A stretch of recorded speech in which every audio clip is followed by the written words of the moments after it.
In this video, we're going to look at an example of finding the angle between two vectors. This is actually the second example on the site. If you look at example 1, it's actually a simpler example because the vectors involved are two-dimensional, whereas the vectors involved here are three-dimensional. So if you'd like, you might want to stop this video and go have a look at the first example because it's a simpler problem.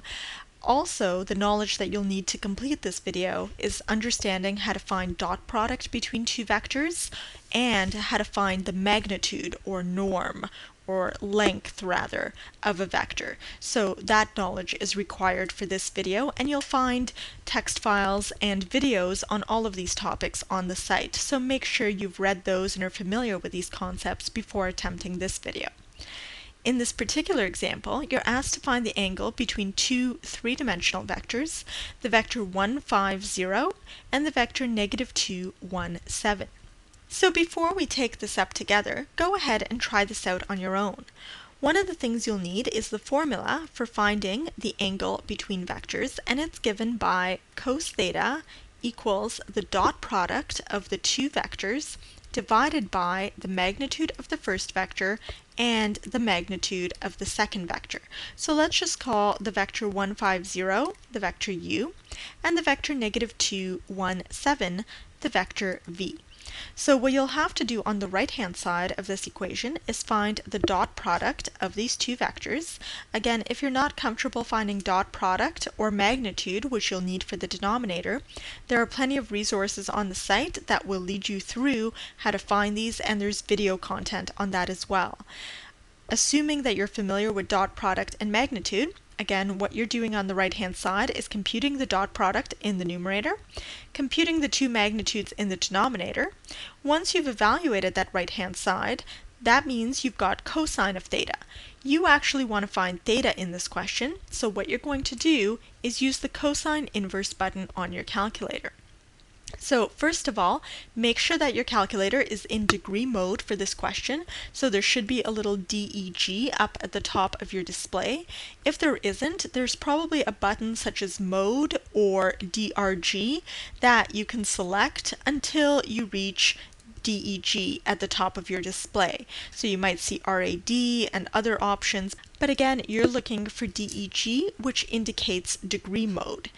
Now, once your calculator is in degree mode, you'll be trying to select the cosine inverse option on your calculator, which may be a bit tricky.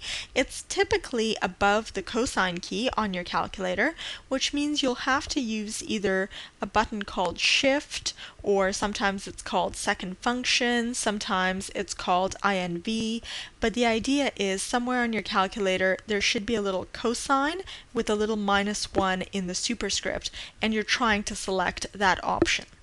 So go ahead, try this problem, and we'll take it up together once you're done. So just hit the pause button and then hit play when you're ready to continue.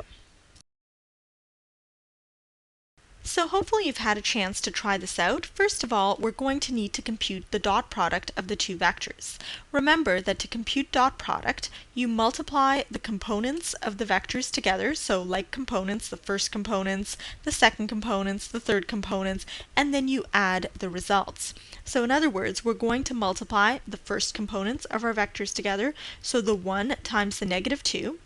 We're going to add that to what we get when we multiply the second components together, so the 5 and the 1, and we're going to add to that what we get when we multiply the third components together, so the 0 and the 7. So that's our numerator. So now we can go ahead and find the denominator. Remember that to find magnitude, it's the square root of the sum of the squares of your components. So for the first vector, u, we're going to take the square root of the sum of the squares of the components. So we're going to take 1 squared plus 5 squared plus 0 squared. And for our second vector v, we're going to take -2 squared plus 1 squared plus 7 squared. Here, I haven't been putting brackets around the numbers, but I did put brackets around the -2 because it is negative and we want to make sure that when we square it, we're squaring the negative to get a positive. So now let's just clean this up a little bit by doing some arithmetic. In the numerator, we get -2 plus 5, which is 3, plus 0. So we just get +3. In the denominator, first root sign, we get 1 plus 25 plus 0, so that's 26, square root of that. And for the second root sign, we get 4 plus 1 plus 49, so that's going to be 54. Now, rather than working the right-hand side out to a decimal, we can simply go ahead and take cosine inverse on our calculator, so use that button. So the answer is going to be theta is cosine inverse of what we just found, so 3 over root 26 root 54. And the reason I don't convert the right-hand side to a decimal is because it's always better to use exact answers. We don't want to accidentally round off in intermediate steps.